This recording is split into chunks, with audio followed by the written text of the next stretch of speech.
and welcome to Year 1. So this is the Parent Carer meeting, just to find out a little bit more about Year 1 for your children. My name is Mrs Hayton Brooke. And I am Miss Graham. We also have Mrs Jackson, Miss Akram, Mrs Longworth as our class TAs. And then our TAs that work usually one-to-one with children are Miss Baker-Wakerley, Mrs Sadiq and Mrs Stephens. So first to talk about our school website, there's 3 particular areas that will be of interest to you at home. So as you can see on the screen, the first arrow points to curriculum, the second arrow is events, and the third arrow is the learning zone. When you click on the curriculum tab, it opens up options as you can see on the screen. If you click onto Year 1 curriculum layers, this will give you an overview of what your children will be learning about throughout the year in the different half terms.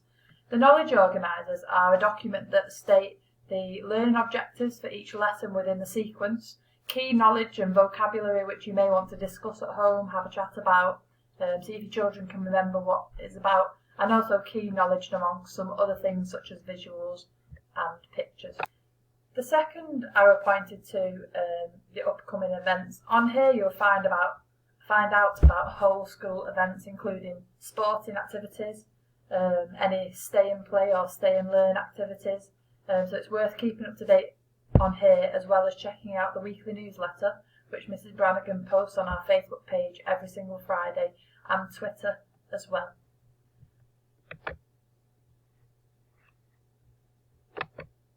The third tab was the learning zone. On here you can, or your children can, access their home learning. So as you can see, there's timetables Rockstars, which is where the children can practice their maths, such as Numbots in Year 1. There's Spelling Shed, where children can practice their phonics at home that they've been practicing and learning about during the school day, among some other apps such as Oxford Reading Owl. And our school app again is a easy way to find what's going on in school, information about trips or things that we need to remember, so you can download this app as well.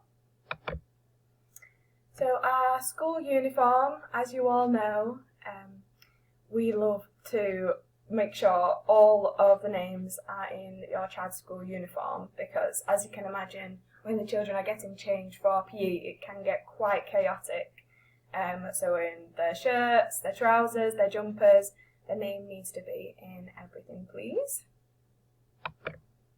We have PE on Tuesdays and Thursdays. We have indoor PE on Tuesday in the hall, and on Thursday our PE is outside.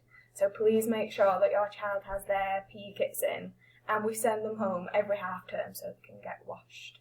And names also need to be in these as well, please. In the colder months, feel free to send in jogging bottoms or tracksuit tops, otherwise they can wear the school jumper to keep them nice and toasty. So with jewellery, small stud earrings, they are fine, watches are fine, and any religious jewellery, that's okay as well. What we do not accept in school are the smart watches that can take pictures or send and receive messages. If your child has a smartwatch, it can only tell the time, please. Snacks also, we're having a big push on healthy snacks this year. Your child doesn't necessarily need to bring a snack in school, because all children have a toasted bagel and some fruit at playtime. But if your child is bringing in a snack, please make sure that it is healthy. So from 8:45 in the morning, there are activities for your children in the classroom. So whether on the carpet or at tables, it might be that they're recapping some learning that they've done the previous week to really embed that knowledge. Or it could be new vocabulary, for example, for the week ahead for them to explore and learn. And in total, it's essentially 1 hour and 15 minutes of extra learning time. So the earlier you can get your children into school, the better. 8:45 is the best, really. Thank you. So homework in Year 1, every Friday we hand out a spelling list. Now on Fridays we have a little spelling test which the children really do enjoy. We have 5 spellings that we'll test them on from that list that they've been practicing all week. And we have one sheet where one side of the homework sheet will be maths, the other side of the homework sheets will be English. And it should take your child about 15-20 minutes to do their homework sheet independently. And when they bring their homework in, they'll have a week to bring it back into school. And each Friday after we've done our spelling test, we look through the homework, and all the children that have done their homework will get a sticker. Here you can see our curriculum layers. We mentioned this before, where you can have a look at these on our school website. So down the side you can see all the different subjects that we teach, and then as you go across you can see how these topics progress throughout the year. For example, in science, we in autumn term learn about light and astronomy, and then we go on to investigating materials. And then by the time it's summer term, we're looking at animals and then looking at plants. So reading at home is the most important thing you can do with your child. In school, your child will read at least twice a week, one-to-one with an adult, and we expect you to read with your child 3 times a week at home. We'll also be sending home tricky word cards each week. Each week, when your child knows all those tricky words, we'll send them the next card up. By the end of year 1, your child will need to be on orange or turquoise book band to be at the expected level. So phonics is one of the most important things that your child will be learning for year 1. We have a phonics screening check in June where your child will be reading 40 words. Some of these are nonsense words that have been made up, and some of these are real words for them to sound out. Now we practice these phonics screenings almost every half term, so your child will definitely be all prepared and ready for that. And as I said, the best way for your child to practice their phonics is just to read with them. Okay, so throughout the year, one of the favourites is the Welly Walk in year 1. So this will be happening twice, once in November and once in May. Hopefully the children will see a big contrast in living things and nature, and that's the purpose of the Welly Walk, as well as getting some fresh air and going to a local area to explore geographical features as well.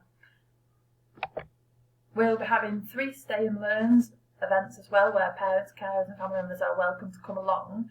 The first is the ever popular reading picnic, where within the classroom there will be picnic mats, there'll be different activities, so there may be some classic books that maybe you enjoyed when you were at school that you can share with your children. There may be some phonics games and some activities just to support and give you ideas of what you could do at home as well with your children when you're reading the books. There'll be a phonics Stay and Learn, which is looking at how we teach phonics, how children best learn phonics and new sounds, how to blend, etc. And our final Stay and Learn of the year will be sewing. We're not professional seamstresses, so it's an all hands on deck event. I know we've got some very talented families and family members that can sew, so any help is appreciated at that event as well. And it's a really good fun one, teaching the children with the fine motor skills, a new skill that they can use throughout their life. Mr. Dalton takes lead on online safety, but it is all our responsibility, and what we do is we try to keep you updated with the ever-changing new apps, trends and the websites, because we need to recognise that online and offline the worlds are connected and they do influence each other greatly as well. We'll often share with you the National College posts and resources which will keep you updated with any changes in the online world, just to ensure that our children are as safe as they possibly can be. And if you ever have any questions, you can always feel free to speak to any member of staff at the end of the day, or if you hear something in the community that you think would be of interest for the safety of our children, it's worth letting school know via the school office, email, or to a member of staff on the door as well.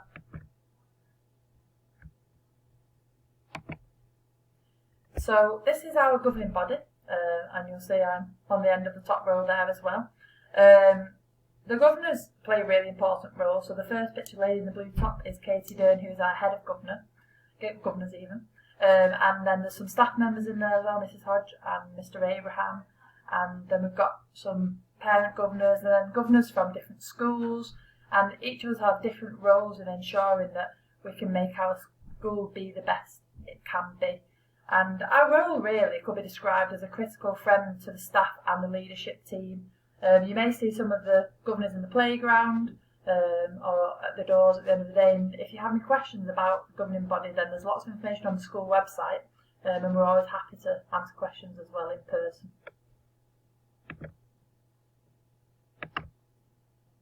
So finally, we'll talk about reading volunteers.